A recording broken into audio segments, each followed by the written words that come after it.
I'm Georgina Godwin, broadcasting to you live from Midori House in London. This is Monocle on Saturday. Coming up on today's programme, it's a very exciting day here today. In London, I'm joined by our founder and our editorial director, Tyler Brûlé. Tyler, what's on the cards today? Good morning, Georgina. Much on the cards. If we look out beyond these studio walls, we have all kinds of Santa's helpers. We've got reindeer who are about to arrive.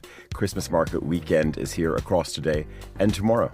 Very, very exciting. We'll also have a look to the week's news and culture with the journalist and geopolitics specialist, Latika Bourke. Latika, what is going on in the world? Georgina, some breaking news actually. South Korea's president has just been impeached on the second time, and we're nearly 1 week on from the toppling of Bashar al-Assad in Syria. Absolutely, and we'll be talking about all of that in much more detail later on in the programme. We're also going to speak to Simon Bouvier, who is our Paris bureau chief, about all the exciting Monocle plans in the French capital.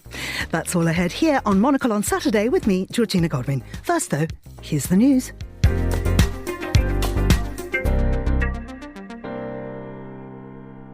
South Korean President Yoon Suk-yeol has been impeached after a second parliamentary vote today over his short-lived attempt to impose martial law. This must still be approved by the Constitutional Court. In the meantime, Yoon will be suspended from duties and constitutional authority will be passed on an interim basis to Prime Minister Han Duck-soo, a Yoon appointee and career technocrat.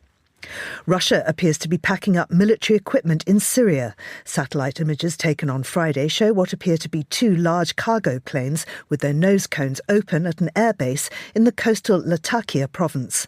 There are media reports that a convoy of more than 150 Russian military vehicles have been seen moving along a road and that it appeared there had been a deal struck to allow the Russians to exit Syria in an orderly fashion.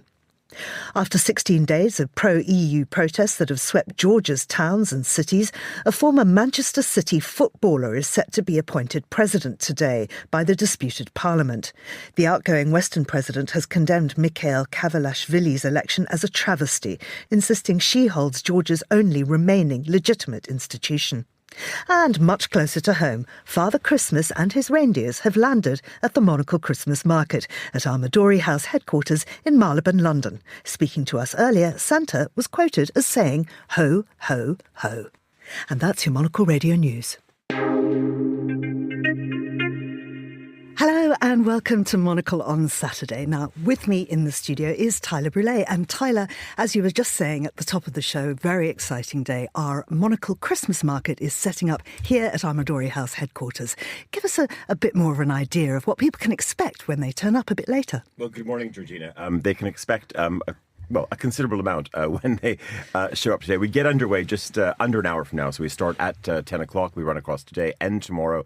I've lost track because I was thinking, how long have we been at Midori House? I think it's well past 12 years anyway, 13, 14, maybe it's 15 years that we've been here. Anyway, it's been a long time. I think this could be sort of edition maybe 13 of the market. And it's really become something of a fixture, I would say, not just in this part of London, but I would say almost London in general.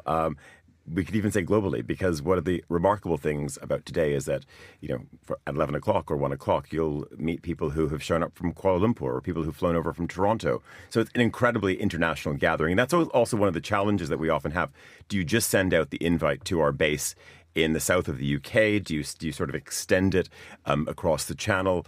We send this out around the world because you never know from the orbit of Monocle listeners and readers who might be in town. And that's sort of the magic of the day. And we have an incredible array of stall holders. This is always sort of, very much in our fashion. We want to bring in both emerging brands. We want to bring in established brands as well. And then, of course, just the best in food and drink in a Christmas setting, of course. Absolutely wonderful Christmas spirit. It's all beautifully decorated out there. And as you say, this very international flavour, people coming in from all over the world. And it's about gifting. It's about buying things that you might want to give to your loved ones at Christmas. But it's also beyond hospitality, beyond the food and drink. It's about networking. Network. I was going to say it's about conviviality and being social. Yes, but there are certainly business cards exchanged later in the day. And I should say it's a bit of a damp morning here in London, but it is, if you look at the forecast, it's going to be gorgeous this afternoon. It's going to be 6 or 7 degrees, so sort of suitably crisp, but it's going to be a sunny afternoon in London, perfect for the market. Absolutely. So Midori House, that's at 1 Dorset Street on the corner with Manchester Street. We're just behind Oxford Circus, very close to Baker Street. If you're in town, do come along. Not just today, also tomorrow. And we'd love to meet you. We're going to be broadcasting from outside and we're going to be speaking to a lot of people who pass by. So if you ever wanted to be on Monocle, today might just be your chance. As we say, people coming from all over the world. We know that we have a big fan base in South Korea. And at the moment, those people are much relieved because thousands and thousands came out on the streets just a couple of hours ago and they were waiting for the pronouncement of whether Yoon Suk-yeol had been impeached or not. He has, in fact, been impeached. And that, of course, is our breaking news story. So I'd like to bring in the geopolitics expert, Latika Bourke. Latika, this is such a fascinating story. I mean, it's been going on now, 16 days, I think. Yes, I think there's an ironclad law of politics after this. Don't impose martial rule with no reason, because it looks like it's going to now lead to President Yoon's removal from office. He's been impeached on a second vote.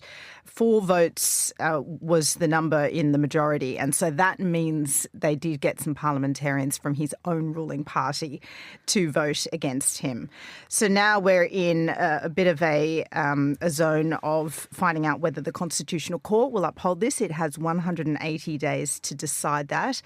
And then after that, South Koreans can expect to go to an election to elect a new president. Now, you're referring there, Georgina, to the thousands of people that turned out. The police think it's around 200,000 people. So a lot of support in South Korea, which I think is a very promising sign. We can look at this as another sign of a democracy unstable around the world, and certainly one from an important ally that no one really saw coming or expected. But on the other hand, you have a very fierce, clear, demonstrated commitment here to upholding the rules of law. And in South Korea's case, it looks like that has worked. Well, Tyler, I mean, we have a big subscriber base in Seoul, and I know that people from there are obviously very, very invested in that. What's the feedback you're getting from your contacts? Well, I think one thing, anyone who spends time in Korea, and if you're familiar from either whether it's an educational setting, from a business setting, you actually sort of you have that sense that anything martial is not that far below the surface. If you look at the way Korean companies operate, of course, incredibly successful global brands, there is sort of you could almost say a slightly martial structure to how they function. Very, very hierarchical, very, very stiff. So, this is sort of also a tale of two nations. You have, Korea K everything, which of course has been broadcast, which has been put on shelves around the world, which of course is incredibly slick and beautifully marketed. But you could also argue that sort of march to get to our shelves only could have happened one way, and that is because everyone is moving in primarily the same direction.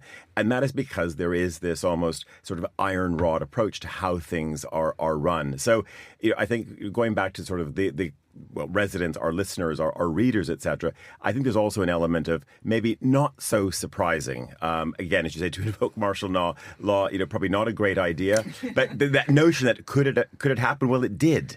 Of course, swiftly, removed as well. But I don't think people are that surprised that this type of twist could occur. Well, I'd like to bring in Simon Bouvier now. He's our bureau chief in Paris, and he's joining us in the studio. Simon, how is this greeted in France? Because, of course, France and South Korea do have a long relationship. They do indeed, and the French are in the middle of their own kind of political or period of political instability. But I do think that this commitment to institutions of democracy and how they work. We can have spirited debates about whether their format is fit for the world that we live in now. A lot of French people are disillusioned with how the current system functions. But, beyond asking the president to resign, all of the kind of, even the more out there requests for reforming institutions are always occurring within this framework of pride in the strength of institutions and democracy. So I think they were very surprised at this and also very relieved that it resolved the way that it did, because, as Tyler mentioned, now K-pop has a global reach, so more people than ever in the West are paying attention to what's happening in South Korea. I mean, we are seeing democracies fold in many parts of the world, but in one place it looks like it might actually be coming back. Nobody's quite sure what's going to happen in Syria, but it certainly looks at the moment, as we were mentioning in our headlines, that the Russians are withdrawing. Latika, what do we know about that? Yes, so we've had some satellite pictures distributed by Maxar and Planet Labs, a company that specialises in releasing these sorts of images, and they're showing 2 Russian military planes on the tarmac looking like they're being loaded up, ready to go. So we don't know yet whether that is exactly the case, that those photos are showing that Russian motivation, but we certainly haven't had any confirmation from either the Syrian rebel side or the Russians yet about the future of the Russian bases in Syria. They have a naval base and they have an air base. If it is the case that Russia is forced to withdraw its military assets from Syria, that is enormous. It loses its warm water strategic foothold in Syria, and of course it loses its air base there. So that would be a really, really pivotal moment, and it would also demonstrate just how overstretched Russia is by its war in Ukraine. So if that is the case, and I think we'd find that out in another 48 hours or so, Georgina, for sure, make no mistake that that's a really big development in the fallout from this. It really is, isn't it, Tyler? Yeah, and I think we just have to go back to, when we're sort of looking at maybe sort of the drums that were beating, of course, before the removal of Assad. There were other satellite images which were very telling. They didn't get as much attention, but that was also the Russian fleet, or what was a few vessels of the Russian fleet in the Mediterranean, also going out to sea as well. No sense also if those vessels also came back. But what was interesting is also many of those were freighters as well. So you wonder what's happened in the background, what kind of deal has been actually cut to either boot them out in an elegant way. But I think once you've sort of got large Antonov Ilyushin cargo aircraft with their noses open, vehicles, pallets, containers going in, it's probably not a great chance that they're heading, that they're going to be heading back anytime soon. And Simon, I mean, it does look like it is a very ordered withdrawal, really hinting very possibly at a deal there. Yes, and I would say, I don't know if Latika agrees, but as usual with Russia, it's all about what it looks like. So, the satellite photos may tell one story, but their spokespeople are definitely going to be out there and be claiming that all of this is calculated move and that everything is fine under the sun. But, everybody knows that it isn't. And it really is true that they've been denouncing American overreach for a long time, and now they're having a bit of a taste of their own medicine. And we'll have to see how that impacts the balance of power. Syria, of course, has got to rebuild. That's the next challenge. How do you put back together not just the built environment, but the moral fibre of the place? Now, earlier on this week, we had a wonderful Syrian architect on the show. He was born in Homs. He got his architectural qualification there. He's now based at Oxford University. But he was talking about the challenges of actually rebuilding, putting it back together, and how you can rebuild back better. And it's a wonderful opportunity, Tyler, isn't it, to redesign a country in a way that works now for the modern era. Sure, absolutely. But I think the challenges are just, I don't want to say endless. Of course, we have, seen many quarters of the world, rebuilt. But, we have to, rebuilding is not over a course of months or to be measured in quarters. We're talking decades. And this is, no matter how many, great interests get involved, whether it is, let's look to Korean engineering companies from Europe, no matter who gets these contracts, this is significant as well. But we also have to remember that, no matter what gets rebuilt, architects can have the best plans in the world. Someone has to foot the bill.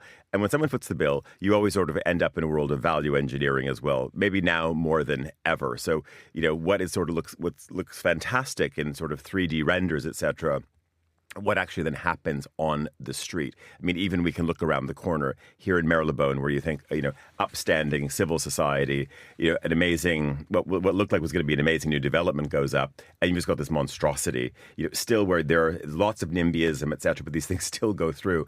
So I think also the fear is that we want to have hope, of course, for the rebuild of Aleppo, the rebuild of Damascus.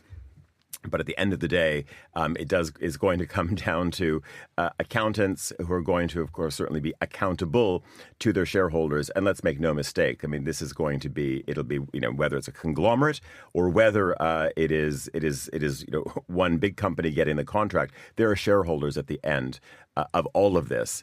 And whether we're going to have the best result on the street, whether we're going to have the best result for Syrians, I would say huge question mark. Yeah, absolutely. And Latika, you found a lovely story about skyscrapers and new builds around the world.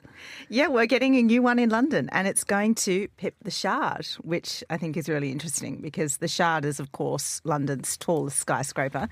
This one has just been approved and it's going to come in higher, which really got me thinking about, Georgina, how enduring are our big skyscrapers? Because, Tyler, you would know this too. As you go around the world, some of these skyscrapers really last and some really don't. They look really built in their time, don't they? Well, I think I was going to say also one of the challenges right now, we look at skyscrapers.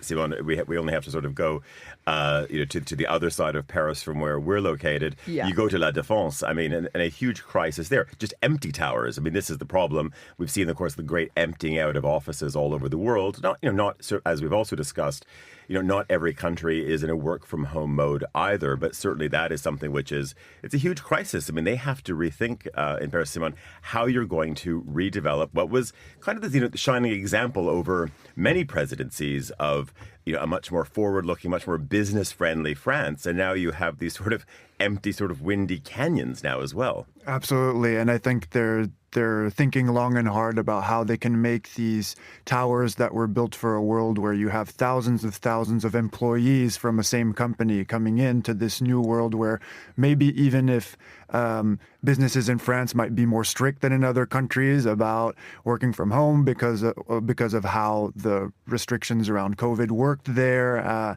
they have bills to pay. That these leases are not cheap, and if they're not making use of them by putting employees at desks there, then how are they thinking about that? Are they going to make them into mixed-use spaces? Are they going to create these other commercial opportunities that maybe were considered tangential or even irrelevant for their companies or brands before, but now are going to have to be a part of how they're thinking strategically about their future?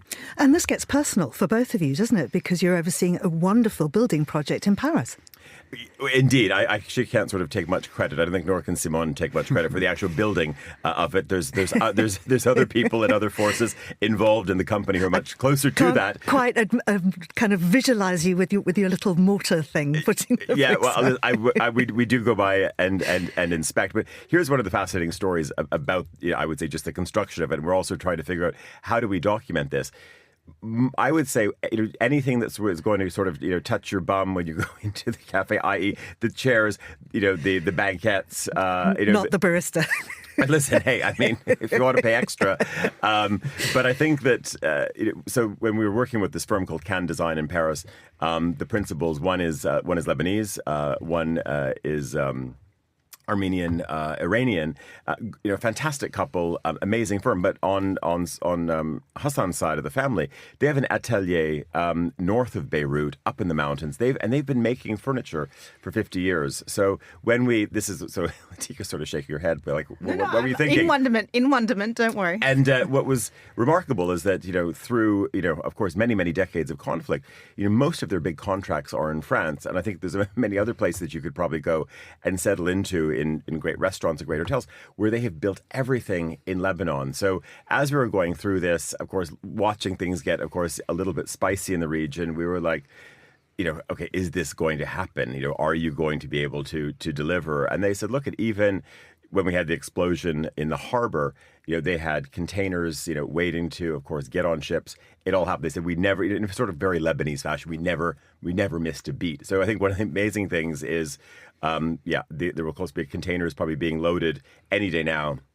They arrive in Marseille just after New Year's, and everything starts to get fitted from the 13th, 14th of January. So I would say in terms of fittings and fixtures, we probably have 80% of our space, which has all been made in Lebanon. And we're talking about Tartus, we're talking about Latakia in Syria. These are places which are just, 100 kilometers to the north. Absolutely. So, Simon, tell us then, you've just taken over a new Paris bureau. You're the head of it.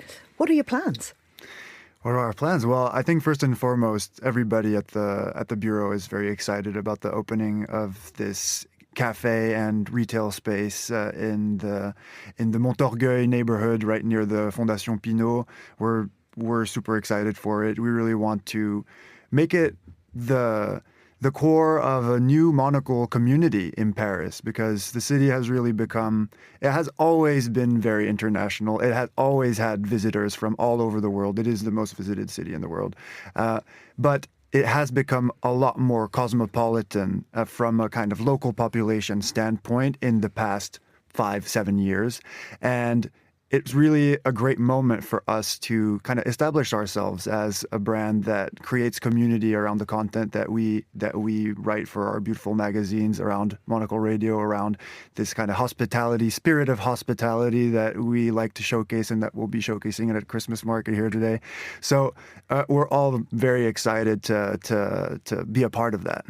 And I have a question. Yes. Is the cafe serving pastries? This is actually one of the hot topics, because we did a little, we had just a very, very small bureau, what would you kind of say, just sort of year-end update the other day, Simone. So just talking to all of our colleagues, etc. Of course, one of the topics is, what will we be serving? Who is going to be supplying us? Now, are you going to have sort of case after case of viennoiserie? No, probably not. I think we're going to have to go with one fantastic croissant supplier.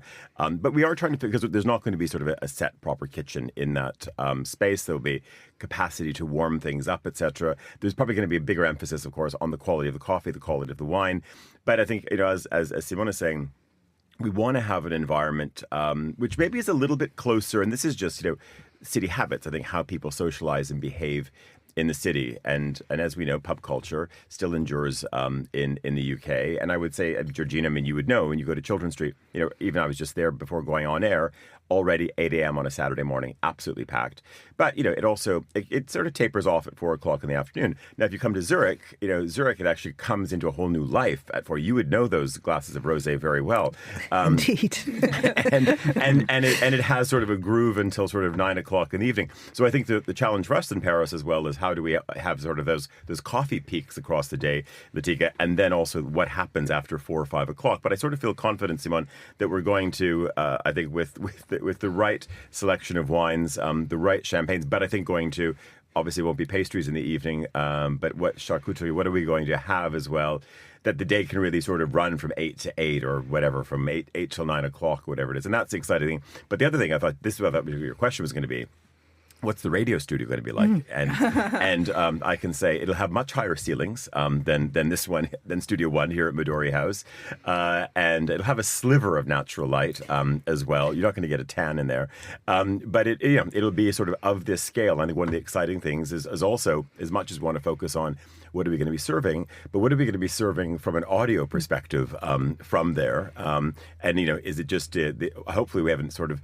built that space just for the occasional check-in with you, Georgina, that we're actually going to be anchoring proper programs. So I'm thinking about, from a literary point of view, what could you be doing with Meet the Writers? Absolutely. Leila Slimani and all sorts of wonderful French writers we could get in who are already friends of Monocle. Well, exactly. We think about writers from a French orbit, but also, as someone was saying, just the sheer amount of people from all over the world, who are calling and making Paris a base at the moment. So I think that's even one of the more exciting things when we just think beyond butter and flour, what we can be doing in that environment. And it'd be better for you because, you're always having to sort of trot back and forth down Chiltern Street to get your coffee. You're only going to have to trot, 20 steps, not even, maybe 20 steps. It's a very long space, maybe 30 steps, to get to the front of the cafe. And that's going to be the amazing thing, because, again, it'll be a little bit more like Zurich over there, where everything is integrated into one space. So you'll be able to come in through the environment, welcome guests in a very lovely way, and then, of course, bring them around the microphone as well. Talking of welcoming guests, we are about to throw open the doors to our Christmas market in around about half an hour or so. And I think we can now get a check-in from outside where everything is bustling, because our Carlotta Rebello is there. Carlotta, are you right in the thick of the market now? Hi, Georgina. Yes, I'm right into the Monocle Radio hut, right next to the reindeer pen, which has just been finished being built, and the reindeer are arriving. We are about half an hour from opening the doors to the public here at Midori House, and the final touches are just being put on. So it's going to be an exciting day. It's, as it has been discussed, it's just so nice to see familiar faces year after year. And even yesterday when we were leaving the office, so this is about, 6:30 p.m., there was a group of children that came in running thinking that Santa was already here, and we had to disappoint them and say, come back today. So yes, it's all getting ready here, and in about 30 minutes from now we'll be all ready to welcome people to our annual Christmas market once again. Thank you, Carlotta. Well, Santa is coming, isn't he? Santa is coming. I'm hoping that well, of course, he does come via reindeer. Sometimes he does come with Finnair as well. I know, but it is. This is always the big geopolitical topic. Latika, that Santa is Santa from does Greenland own him? Does Santa actually live at the top of Greenland? Of course, the Norwegians like to lay claim to him. I mean, let's not leave out Canada in all of this. But I say we go back to sort of thinking about what the Koreans have done with soft power. The Finns have really gone on a real global offensive to say no. Santa lives somewhere up near Rovaniemi, up in the far north of Finland, and there's no more discussion about that. The airline, getting behind it, the official airline of Santa, which I can see, that Air Canada has never done that. So it is. Yeah, you could say, and listen, we've had this, we've really had sort of diplomats debating this over the years as well, around microphones, in our pages. But you could say so far, I believe the Finns own Santa. But Latika, I wonder then what it means that this is the first Christmas that Santa will experience with Finland as a part of NATO. Ooh, that's very interesting. I mean, it might affect the satellite tracking of his... Well, I think also the overflight issues as well, because this is the huge thing. It's like, at first, I don't even know if Russian kids... If Santa's also, clearly he's on a no-fly list over the country as well. Have they struck some, deal special with Santa, like obviously China has? So because you have China overflight over Russia, he definitely wouldn't be into escalation. This is not the time of year. But I was actually wondering escalation. Also that maybe we have to look at some satellite tracking images. It's one to sort of start following on Christmas Eve. Where is he sort of skirting around Russia or not?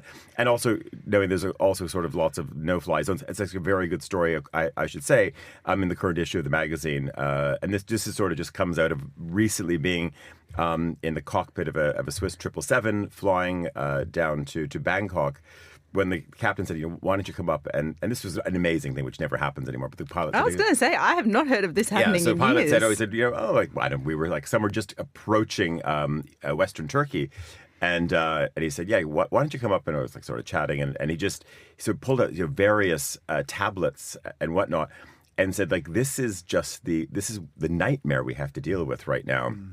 When we fly over the region, and you see all of these areas blocked out, and there are just these slivers that you can sort of fly, skirt around, bomb through as well to make your way. Let's say I'm thinking across sort of is it Western Iraq, Switzerland, because of again various bilaterals has certain flight arrangements with Iran. Other countries do not have that, but it was fascinating to watch. And then we were able to bring this to page because it's really incredible what pilots have to deal with today. So people are getting irate about overhead bins and can they get their bags in, but actually they've got a lot to worry about in the cockpit. No, I'm sure they do. And Simon, from a French perspective, that's very true. Definitely. And I was going to say, for what we like to say in France, that we had a hand in inventing more or less anything, but for once we're out of the Santa debate for sure. No, I think the flight paths that Tyler mentioned, the story in the magazine is really incredible, and it has this kind of map that allows you to visualize just how convoluted things have become. And I think there's a lot of reflection in Europe right now about whether the policy that was adopted over the past decades of economic integration with Russia leading to bringing them into the fold and hopefully creating more kind of unity and straight line flight paths forever. I think there's a lot of reflections about where that went wrong and how that failed, and if there is a way for that to work, or if we're going to be stuck in this era of power competition for years to come. Well, it was interesting. I was just visiting one of the leads. Well, I could say the chairman of Air France KLM. Just before coming to London. And again, so, we think about all of the complexities, the lost baggage, everything that happens at this time of year. We know that our pages, we know that, your screen, George, you'll be filled with all kinds of outrage and all kinds of, films uploaded of, people who Christmas has been ruined, etc. But it is an incredibly difficult time to be running an airline. And again, so Air France has new aircraft coming in. They want to launch new products on certain routes. So launching new products means, of course, whether it's new business class, new first class, a completely reconfigured aircraft. Oftentimes, we want these aircraft to be lighter, but of course passengers want more comfort as well. That means also then eventually a heavier aircraft. And because of the overflight issues, actually, they have to completely rearrange things. So they were saying, just to get to Mexico City, and this is the other story, which is fascinating, how much, of course, winds are changing. And they were saying, so normally you could go Paris to Mexico City direct nonstop. However, because just a slight change in winds sort of 10, 15 kilometers, with headwind now, they're saying you have to make technical stops in Cancun. So that idea that everything could sort of be direct nonstop, we sort of thought in this world, like point to point, no problem.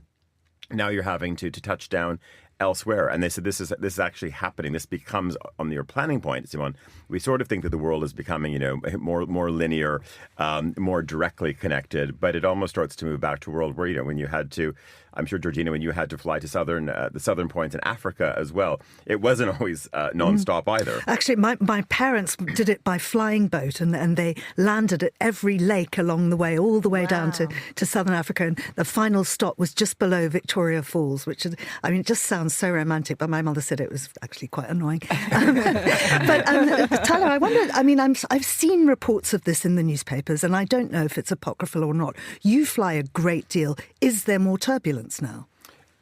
Yes. Well, I listen. In terms of personal experience, are there more bumps? I don't want to say I wouldn't know, because I'm in a red wine coma for a long stretch of the flight.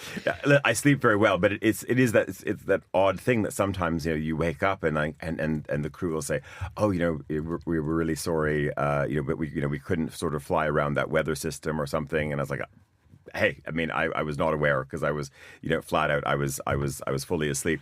But I did same experience talking to the captain on the Swiss 777. He said yes. He said there are definitely there's definitely more turbulence, and this is another sort of really sort of remarkable story. He had the whole. You could have sort of done a whole book around this gentleman and all of the screen grabs that he'd made on his iPad, because then he said, we did get onto this topic, Georgina, of weather, and he pulled out this screenshot. He said they were flying Hong Kong back to Zurich, and he said that they've been given sort of complete clearance from Beijing or Chinese ATC to head back to Zurich, and he said this is also that challenge that you have with having to deal with the passengers, and there's going to be a delay, etc. But he said they were negotiating endlessly, because he said they were going through this hot purple, and anyone who sort of knows, of course, sort of the weather color codes, etc. This was just like the worst possible thunderstorm that you could fly through, and of course thunderstorms pose the biggest meteorological danger to any aircraft. But he said they could not negotiate to fly around this. And so he said, then you have to, you're of course, you're thinking about the 300 plus passengers on board. You're thinking really about life and limb and safety. And he said, you choose not to do that. And so this was just a little bit of a warning when flying through China. He said that generally, he said, it's almost impossible to reroute. And why is it impossible to reroute? Because also so much of Chinese airspace, of course, is dedicated to defense as well. So they're very, very fine, very thin corridors. And then to say, of course, are you going to interrupt? Then you're going to have conversations, of course, with the Chinese Air Force, etc.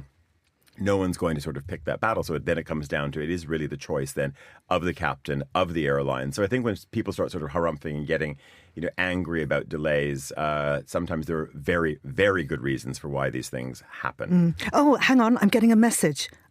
Yep, it's happened. Santa Claus is here. Santa Claus is here. Okay. I think it's time for us to wrap up because we are opening to the public in 25 minutes. That's our Christmas market here at Midori House in London. You can find us in Marylebone. All the details are online. I'm quite sure you can find out exactly how to get here. We will be open till what time tonight? I mean, normally till 6 o'clock. That's where they sort of turn the elements off for the glühwein anyway. But we'll also be here on Sunday, so that's going to be great. Tyler Brûlé, thanks, many Georgina. thanks. Simon Bouvier, I beg your pardon, and Latika Bourke. Also thanks to Desiree Bandley and our studio engineers, Lily Austin and Steph Chungu. And Monocle on Saturday will return at the same time next weekend. But do come down and see us. Meanwhile, here at Midori House, I'm Georgina Godwin. Thanks for listening.